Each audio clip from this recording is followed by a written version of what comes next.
Hey guys, it's Ty. And I'm Joe. And we want to invite you on a journey of increasing your financial IQ by learning about strategies millionaires and billionaires have been using for decades. Welcome to the Wise Wealth Podcast. Let's get started. Week number 3, brother. We're at it. We're rolling. Here we go.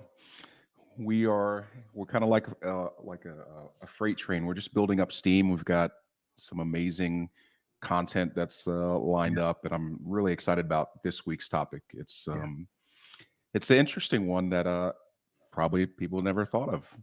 It's really cool. Yeah. Speaking of freight train, you're like a freight train, bro. What are you, like 6'4", 260, squat in the house? I cannot reveal my body weight right now. So I went on a bulk during November, December, like 99% of the United States. And so now I'm leaning down because it's going to be summertime soon. And that means we're going to be at the beach. That means we're going to take pictures. That means, all those things. So you were, did you play college football, Ty? Yeah, I played football at University of Central Florida. Wow. That's just awesome. for a year though. Came in as a freshman, played middle linebacker. Yeah. It's like strongest guy on the team because I was an avid weightlifter in high school. Yeah. So I came in there and, turned a lot of heads. They're like, wow, look at this freshman. And then I got real sick several times during my freshman year and ended up having like my tonsils removed and all this stuff to try to keep me from stop getting sick so much, which it did. And I stopped playing football and decided to go to the police academy and start my career. Yeah. Then you were an Olympic weightlifting coach. I know that. Very successful coach. I was a receiver at a small Division II school, the same school Austin Eckler went to, Western State. I was catching slip screens over the middle, trying to juke and drive you big dudes. But it's it's getting hit across the middle is not fun, is it? No, it feels like a car wreck. Basically, feels like you're in a car wreck. But cool, man. Now let's dive right in. I know we've got a lot to cover. We could talk football all day, but this ain't a football podcast. Cool. Let's jump into it. This week's topic is what is this topic called? What are we calling this one? It's what the wealthy know about 401K's that you don't. Okay. What the wealthy know about 401K's that you don't. So there's going to be some truth bombs dropped in this. I think it's important. I think it's important to for you to kind of, why don't you give us some of the background? Like, what is a 401K? Some people don't even have one. A lot of people have a 401, but can you break that down for us, Joe? Yeah. So the first thing we want to talk about is the history of the 401K, because it's always great to go back to the origin, the source, and timing is everything. And timing is everything in business. For the 401K, timing was very important. In 1978, Congress passed the Revenue Act, including a provision, Section 401K, that gave employees a tax-deferred way, a tax-free, it says tax-free, but it's a tax-free way to defer compensation from bonuses or stock options. And the law went into effect on January 1st, 1980. So, Tom Benna is known as the father of the 401K. And let me tell you this, quick story. You guys can research this on yourself. I was definitely, geeking out on this topic this last week. It was very informative. But Tom Benna was a consultant for a retirement firm. He got connected to a bank owner in Philadelphia in the late 70s. And, the bank owner was interested in himself, his family, his fortune. What can I do to save more money for me? So that's the one thing we have to think about. This whole started with, how can the employers, take, save more for me instead of paying out to the employees? Because the 401K is not a pension. Pensions were guaranteed lifetime income. There was a much better option. You knew you were getting a certain amount of money for the rest of your life. The 401k, not so much. And so this started with an employee, the bank owner, saying, hey, what can we do to not dish his money out? So here's the key, though. When this happened in the late 70s, you have to look at the tax bracket. Okay. The tax bracket, Ty, do you know where the tax bracket was back then? No, tell me. It was over 70%. It was the 70% tax bracket.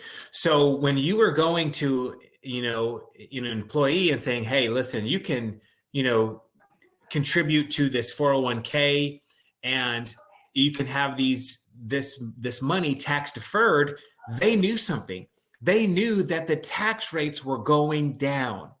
So Ty, here's the thing. This is 40 years later, right? The tax bracket we know is going up. The nation is $31 trillion in debt.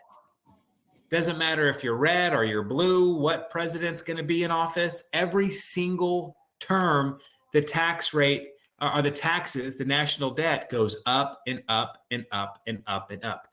Well, where do you think they're going to start pulling out of? It's these. Well, yeah, the only way to service the debt is by our earned income. The earned income. So when you have $1 million, if you start investing, in this 401k and and we're going to get to all the other, the hidden, threats, but this money that is earned income will be taxed. At what rate? We have no idea. So that's a little history of why it got so why it picked up some steam early on, is because the timing of it, people were like, hey, listen, let's defer these. I can contribute. The one thing Tom Bena said, the good thing, I believe he had good intentions and a good heart. He said, for one, it was a fluke. These are his words. You can read them. He said, this was a fluke. I had no idea it was going to take off. And he even said this, we opened the door for Wall Street to make so much money. Who is the big winner in this? It's Wall Street. The one positive Tom says that has happened from this is he knows that this has helped shift people's mindsets from spending to saving. He said, if there's one positive, it's people have become savers. Okay, well, where are we saving this money? Where are we investing this money? You don't have to blindly follow the masses. And again, the timing thing is the most important thing we have to look at right now. The timing of where the tax bracket was, where it was projected to go. I mean, where is the tax bracket today? It's relatively low. People that think that taxes are through the roof, it is relatively low. If you look in the past, 50 years of where it is now, where it's going. So that's where we have to look at the origin and where it's going. The tax bracket just doesn't make sense to keep throwing money in 401k. So that's just a little history lesson. Wow, that's really eye-opening. And when you take into account the fact that the taxes were so high then and they were going down, it made sense. But we're in the opposite of that right now. Correct. Like I said, you kind of pointed out, in comparison, our tax rate is actually pretty low and our debt is so high and it's continuing to rise and rise and rise. So I've explained this to some clients before, and it kind of goes like this. Like, would you sign on a house for a debt? You're at the closing table, they got the stack of papers, you're getting ready to sign on a house on the debt. And you get to the page, filling out all the things, you're 500 signatures in, and you get to the page where it's like truth in lending. We're going to tell you the truth. This is how much this money actually cost you. And on that line where it says the interest rate, which in this scenario is like the example is your tax rate for later, your interest rate, it's blank. How much you actually owe the lender is blank. That is, to me, when I think about the 401k, that's what I'm thinking it's exactly like, because I'm essentially being lent money by the government because they didn't take from me what I owe right now. because these are the 401k. If you're not familiar, to our listeners, like that's when you contribute to that, it is pre-tax dollars. That's So right. you're being told that, hey, you're going to save money on taxes now, but don't worry about it. Just pay us later. Yeah. And then if you were to ask, well, how much do I owe you later? We don't know. We don't know. We can't tell you right now. We'll tell you in 20, 30, 40 years from now when you're in retirement. And then we're going to drop this nugget on you and say, okay, you owe X amount of dollars. I mean, it's we're recording this right now. It's tax time. People are, there's lots of jokes going around about, hey, it's the IRS calling. It's time to do your taxes. How much do you owe? Not going to tell you. Yeah. It's a secret, Yeah. right? Yeah. So we don't know how much we're going to owe on these 401ks. It's going to be a little bit, obviously, it's going to be a little bit different for every single person. But a reasonable person can see that with our debt as high as it is, the only way to service debt, the government is going to raise taxes over time. Okay, may not be a whole big nugget at one time, but over the next 20, 30 years, it's going to go up. They're going up. Folks that are contributing to that 401k, you're going to find yourself with a tax burden, which is a huge risk in retirement.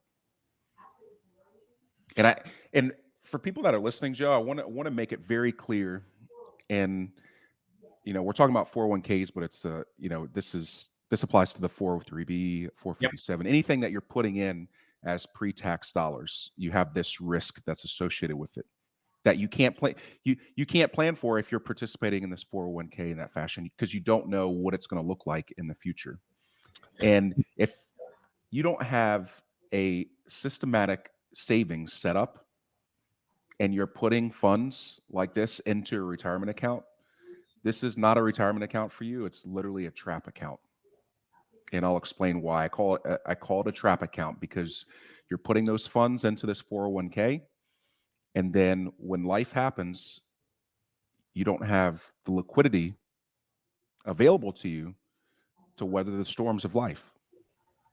And when you go to remove funds from this account, if you're going to take a withdrawal, maybe depending on plan rules of your employer, if you're going to take a withdrawal from that 401k, what's going to happen is, especially if you're not of retirement age, you're going to get a penalty. For one, you're going to pay taxes on your withdrawal from your 401k. You're going to have a tax bill right off the top. Usually they'll withhold about 20%. Mm-hmm. And hopefully that'll be enough to cover your bill at the end of the year. Then, which it probably won't, because if you're, if say you're taking out 50,000, you got earned income that year, you're probably going to be bumped up because your income for that year is going to bounce up. So one, you're going to have the tax bill that you're going to realize on your 401k funds right there. And two, you're not 59 and a half. So what's going to happen is you're going to get a 10% additional penalty from the IRS for accessing those funds, because the 401k is not your plan. It's not your retirement plan. It's a government retirement plan. So they make the rules for that plan. So say you had $100,000 in your 401k and you needed to remove $100,000 for a serious life event. You don't have $100,000. You're going to get 70.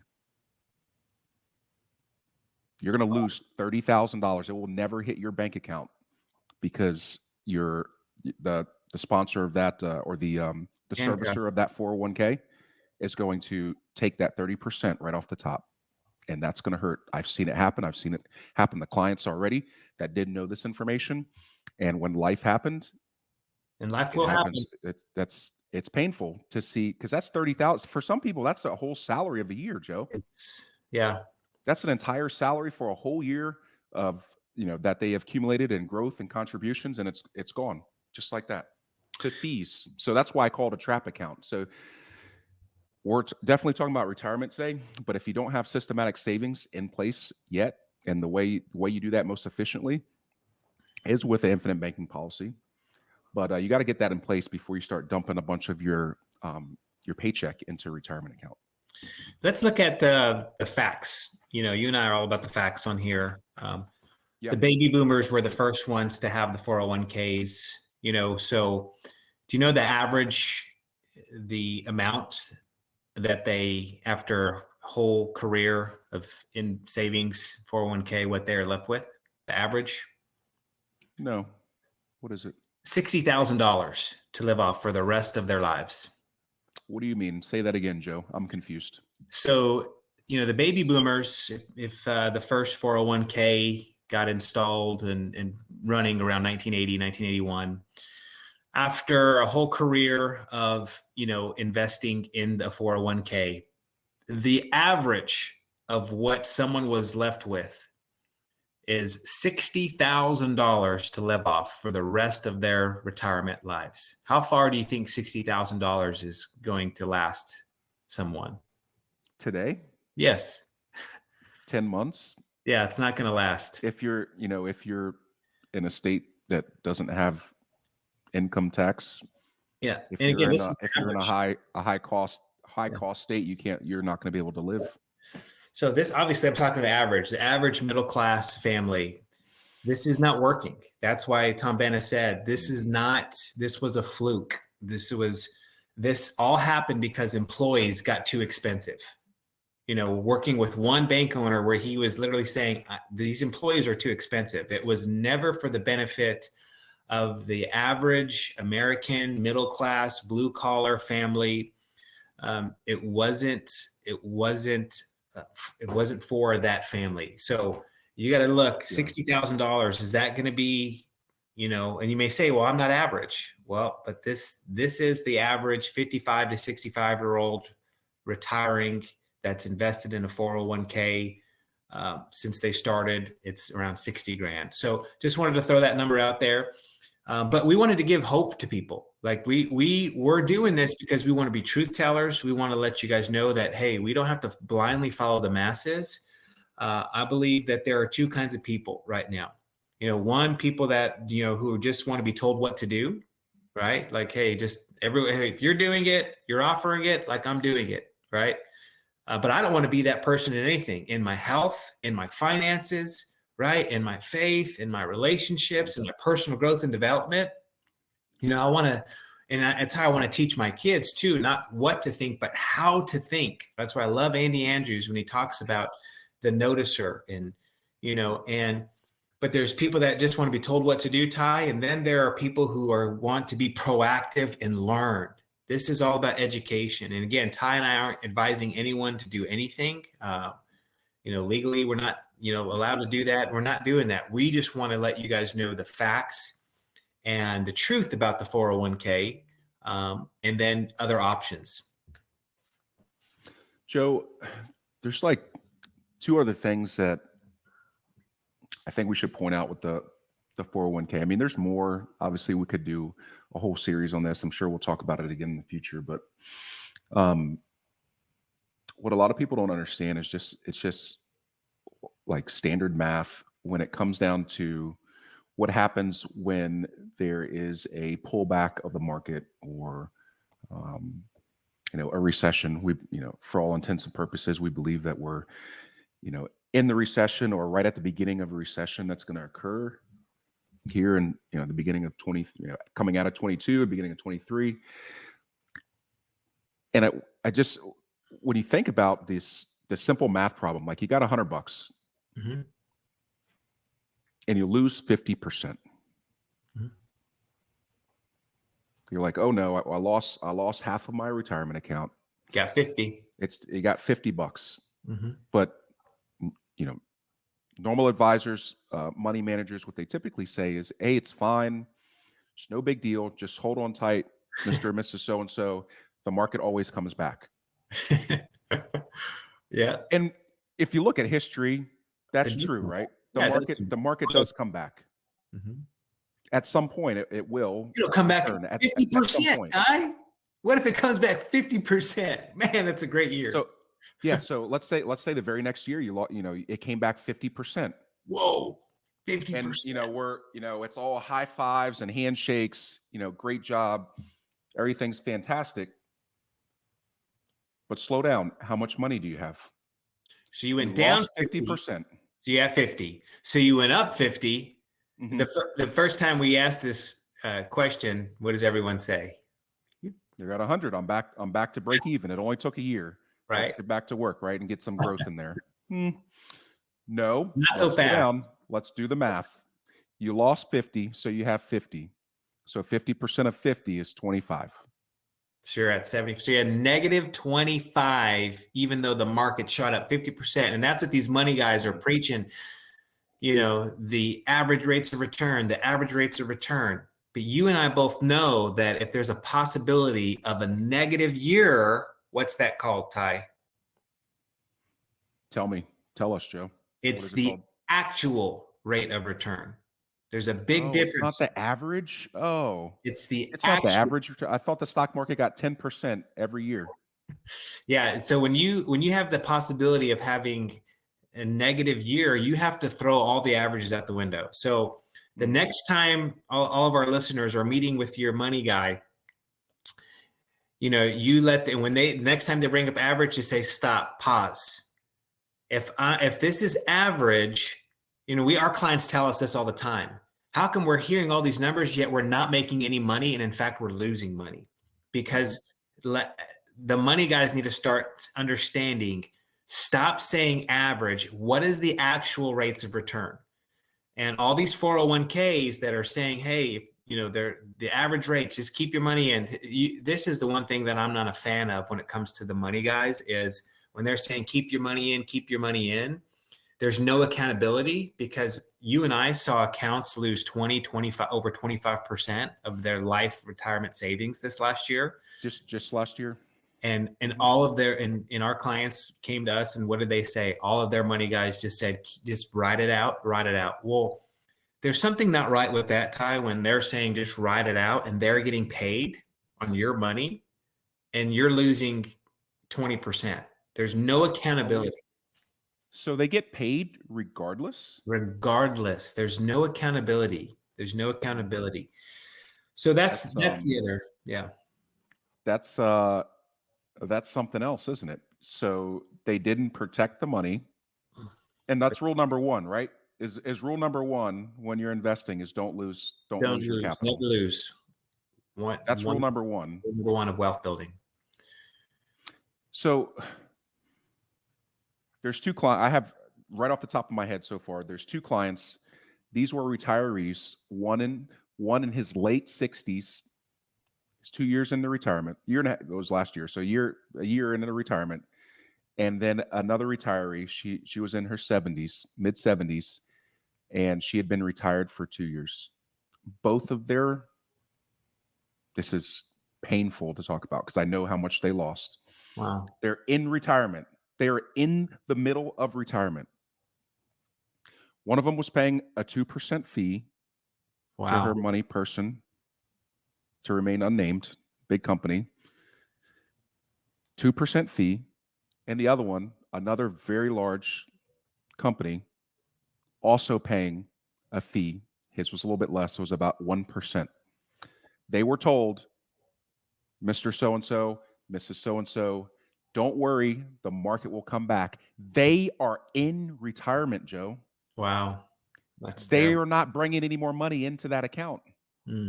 That was their account to draw from for the rest of their life. And they're being told, just wait there. And the reason why, Joe, is because of that fee. Wow. That's terrible. If they move that money out of that account, guess who stops getting paid? Guess whose balance sheet goes down a little bit? Yeah, the money guy. That's sad. That is not in people's best interest. They are literally in retirement and being told, just leave all your money in there, open to all that risk. And the reason is because that fee. And I wanted to point something out because I know we're hammering home these risks with the 401k, but I made it a little example here. And over 20 years, if you look at, I just put in a number, $600,000. And you lose historical growth, $600,000 from day one using the last 20 years of growth, and $600,000 from day one, 20 years of growth with a fee. The difference in that, Joe, was $450,000 in the two balances of those accounts. This is using the actual not average, the actual returns of the stock market with a 1.5% fee, that is $450,000. That's crazy. That is Stop years. That is years of retirement. That is money that can be left as a legacy Yeah. to your beneficiaries. Are there any going fees? as a fee? Are there any fees in infinite banking? There's no fee. There's no fees. There's no fee. Is there any taxes you have to pay on all the growth and then the death benefit as well as that? Is there any taxes? There sure isn't, Joe. There's no taxes. There's Now no the fee. IRS has guidelines, just like, so there's guidelines because this is it's a tax-free vehicle as long as you don't put too much cash and, in relation to your death benefit inside of it. Yeah. But as long as your person who is helping you with an infinite banking policy is trained and experienced in doing this, it'll be done properly. Yeah. You want to make sure that you're using somebody that knows what an infinite banking policy is and specializes in those. So it's done properly. You don't want the policy to turn into a modified endowment contract, and the IRS from there on out will say all your growth is going to be taxable. That's one of the biggest perks of IBC policy. So control and access, guys, is huge. This is why we're in favor of the infinite banking, a properly structured, overfunded, permanent life insurance policy. It's not in the market. You don't have to worry. This is steady Eddie growth, year in and year out. Some people take their shots on, 200% growth in a year and they lose everything. Other people want steady Eddie growth, 3 to 5%. They'll take that every year in and year out, knowing that, hey, do I want to pay, on the seed or the harvest? Which would you rather pay tax on? What do you think, Ty? What about you? Would you rather pay, tax on the seed or the harvest? Yeah, absolutely. I want to pay it on the seed up front, get it out of the way. That's right. Pay the tax there. And I think it's important to point out to everybody when we talked about an investment. The 401k is an investment. If you have one of these, you are in an investment, because in an investment you can lose all of your money. Yes, it's not a simple savings. The investment is not a deposit. Correct. On your disclaimers when you first joined your employer's plan, that government 401k, 403, 457, and those like accounts, what happened is you signed all the disclaimer that you read. You didn't read it, because nobody read it, but it says it's not a deposit, and you can lose all of your contributions. You can lose all of your growth. And there's there's really no recourse to that. That's just what could happen. So it's important to point out that the 401k is an investment, and infinite banking, which is, like you said, the permanent life insurance policy that's properly structured, high cash value, dividend paying, overfunded, structured for cash growth, is not an investment. It's not. Correct. And the one glaring part to all that, the reason it's not an investment, is because you can't lose money in it. Ty, I got to say something real quick. We talked to a couple people and they're like, because it's not what everyone is doing, right? Yeah. Someone may think, I don't know if I want to be risky. Actually, it was just this last weekend. I helped a client. Who's very wealthy, and someone was asking him, I'm thinking about the infinite banking, but I don't know if I want to take the risk, the leap of faith. And he told her, risk. Yeah. Where is it at? And my client, we sat down and, he was able to be, great third party and just say, listen, there's no risk in what we're doing. The risk is out there. Just because it's not what everyone's doing doesn't make it risky. This is steady, guaranteed growth. Yes. And so just because it's not the norm, doesn't mean that it is different. It's outside the box because not everyone's doing it, but again, just because everyone's doing it, does that make it may make it more comfortable for you because everyone around you is doing it. But it's definitely not, it's not risky. It's insurance is more, here's the other thing.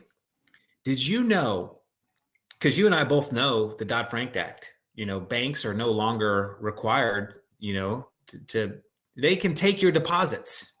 They can, and we've actually seen this happen within the last month. What bank was it, Ty? Are you talking about it was Bank of America? There's a big bank, issue? Bank of America. Well, Yeah, the people issue were with like, the "Where's my deposits. money? Yeah. Where's my Yeah, deposits?" missing.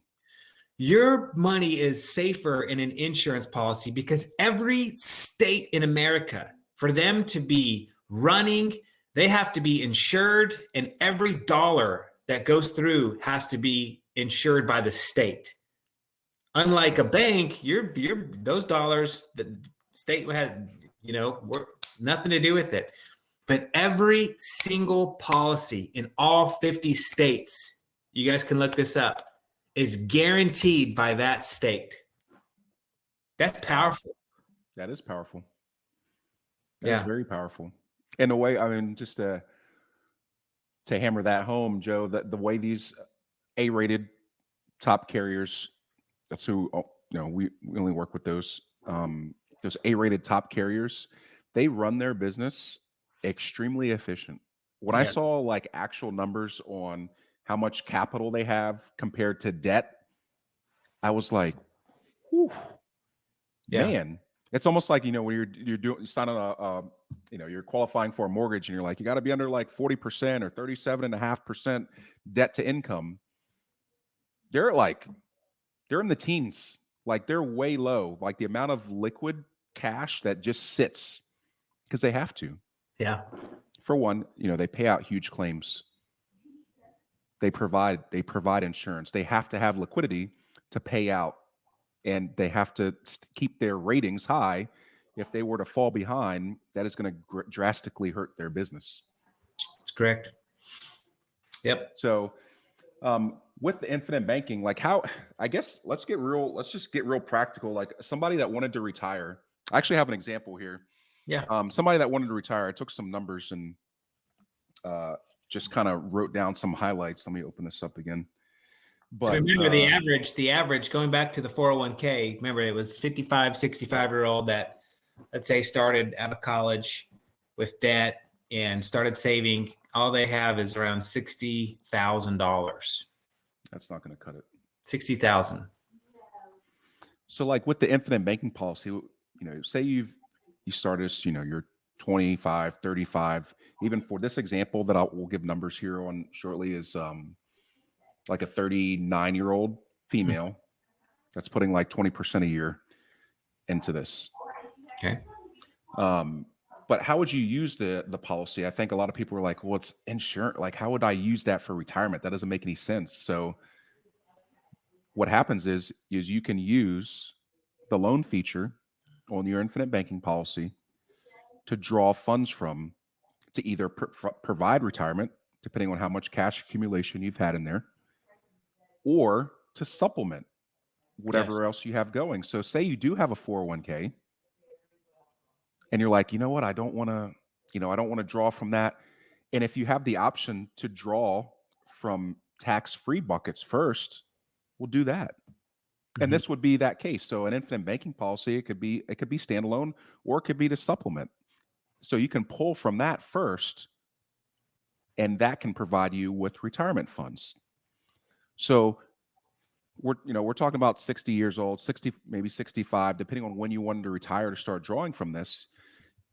The companies, they all charge a fee, okay, it's an interest rate to have your money out of the cash bucket of your insurance policy, of your infinite banking policy. So what happens is at that point in your policy's life, the dividends that are paid out are so high, most times that completely covers any fee for you to have your money out. So it's not like anything's happening negatively to your infinite banking policy. You're just paying an interest rate. And if you were at that point, if you were going to decide to pay money back on that loan that you pulled from yourself, you could pay it back, or you could just leave it out, because what's going to happen is your cash value will get reduced. Let's just say you have like $2 million on a death benefit and you had $1 million in cash. Mm-hmm. And then over the next, 15 years, 10 years, you're pulling $50,000, $100,000, Mm-hmm. whatever. So if you had $1 million out of your cash value and you passed away, your beneficiaries would get the balance of your death benefit, because what the insurance company is going to do, you never have to, at that point, you could choose not to pay it back. If it, that would be a decision that you would make with your advisor that would show you what that would look like on paper.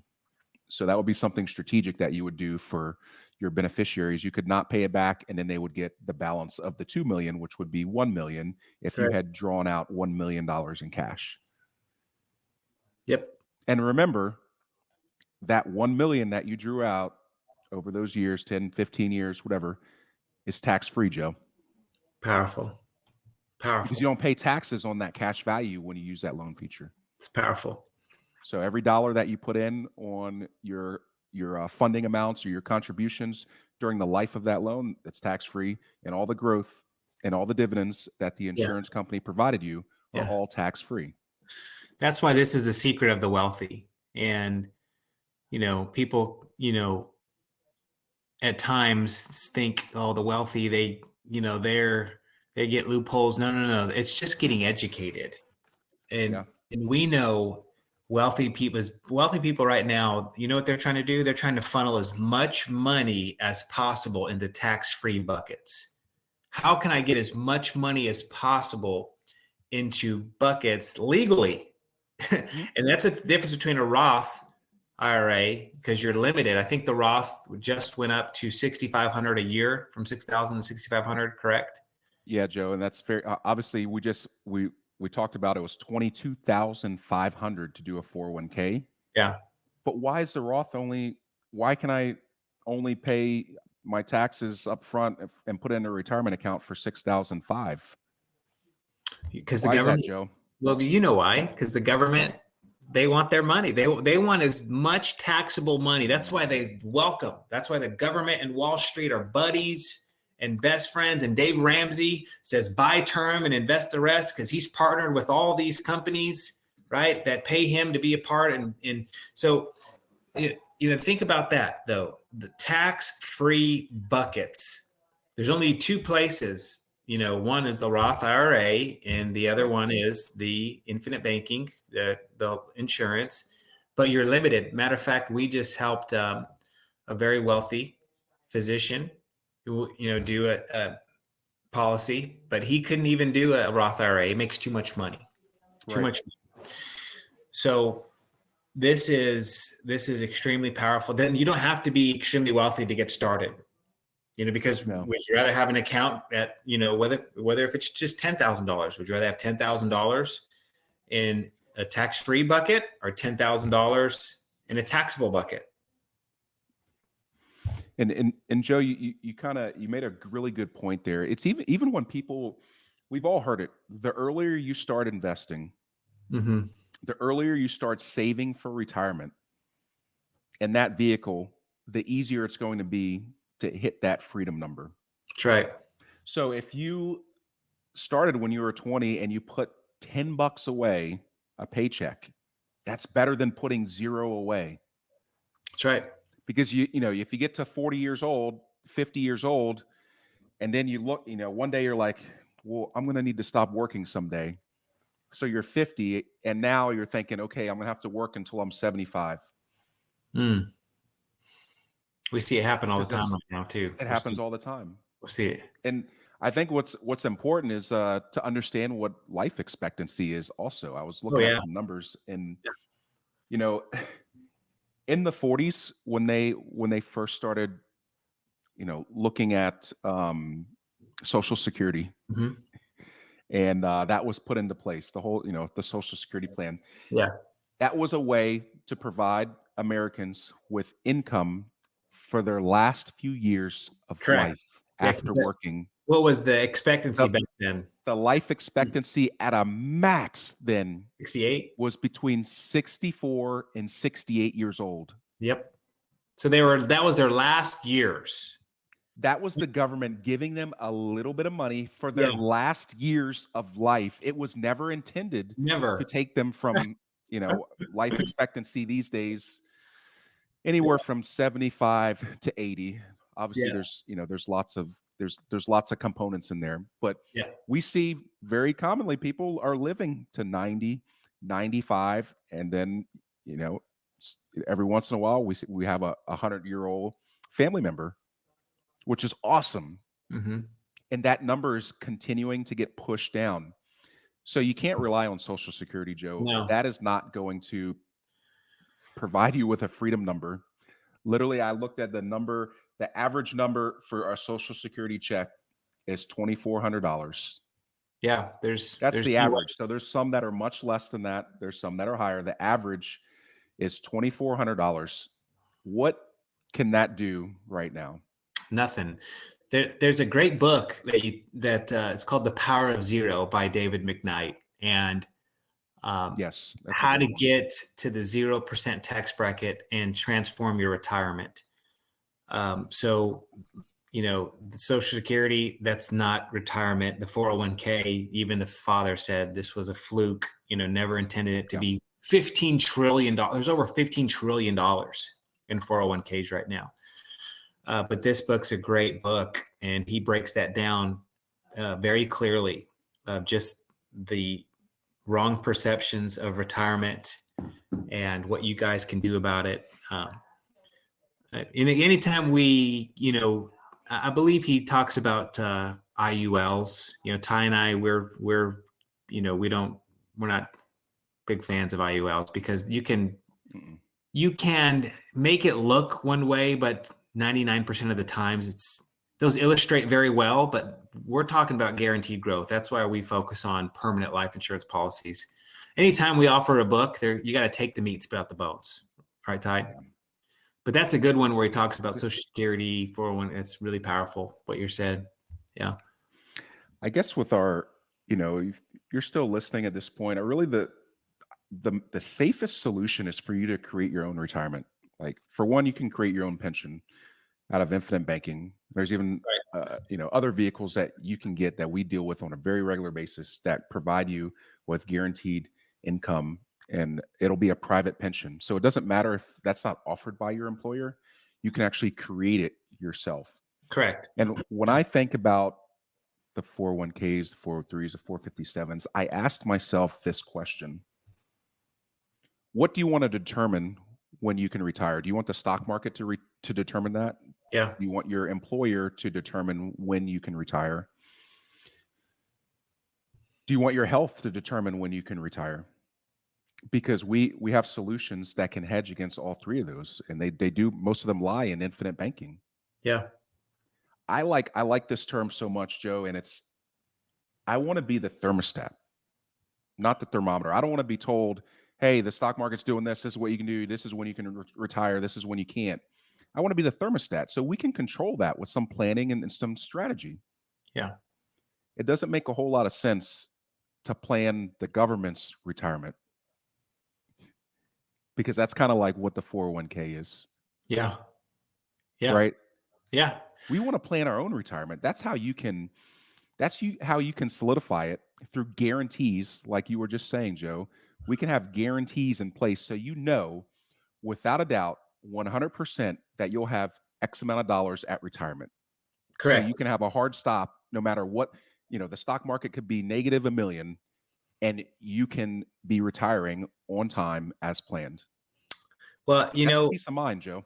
Exactly. And the only way to break a lie is with truth. And, I'm all about perception. There's a book called Automatic Influence, and he talks about, what you see determines what you feel determines what you do. And so we've got to see this the right way. We've got to have the right perception. And there's a lie that I believe government and Wall Street have, pitched, and people are taking hook, line, and sinker. You know what that lie is, Ty? What's that? That I'm not capable enough to handle my own retirement. I'm not smart enough. I don't know enough. And so that lie is just trust us. No. But think about No. that. So Ronald Reagan says, when the government shows up and says, "Hey, I'm here to help. I'm the government, and I'm here to help," you run. Like you don't put your hand. You don't have to freeze and let the market control your future. Have people made money in the market in Wall Street? Absolutely. But have more people lost everything on a hope and a dream? So many families have been devastated, and they think that this is the only option. But the truth is that you are capable enough to, and whether it's with me, Ty and I, we'd love to meet with you and have a free wealth strategy session, or somebody. Just do your due diligence, do your research, know where your money is going. Don't just blindly put it to a mothership and, all these accounts are going here, here. You have no idea where your money is. Get educated. That's the first thing I would say, is get educated. If you're going to do infinite banking, get educated. Read some books. Read Becoming Your Own Banker, right? Read Mapping Out the Millionaire Mystery. What would, the Rockefellers do? Money, Wealth, and Life Insurance. These are all great starter books that we've read. We've got great resources. But understand that you have the power to come up with a plan and not give your money to the government, not give your money to Wall Street. You have the power to invest and save and grow your money tax-free, all on your own. All it takes is some intentionality. Yes. So we can wrap up with that, Ty. Any last words that you have? And thank you for sharing that, Joe. Really hammer that home, and we just kind of put a bow on this at the end. And of course, Joe and I are impartial. We would love to meet with you. If you gave us the opportunity, we would do a strategy session with you, and we would talk through your situation and show you what it would look like for you personally in your situation, how you could deploy some of these strategies, and we would show you exactly how it works. And like I said, it's individualized, but we're talking about general information here, and we can make it specific to you so you could see numbers and give you some hope, give you some, a good outlook on where you're going to be retiring at, or how you can deploy infinite banking as a retirement strategy. I guess that's all for this week, Joe. If you all enjoyed this, we would be honored if you would please subscribe to this, hit us a little 5-star on there. We would love that, to get more of this information in front of people, because we want people to hear all these different strategies and their different options that are available. So God bless you all. Hope you have a wonderful week, and we'll see you next time. If you would like more individual information on infinite banking or retirement account solutions, Joe and Ty would be glad to connect with you individually. Please email us at info@wisewealthpodcast.com, or you may visit us at our website at wisewealthpodcast.com and contact us there.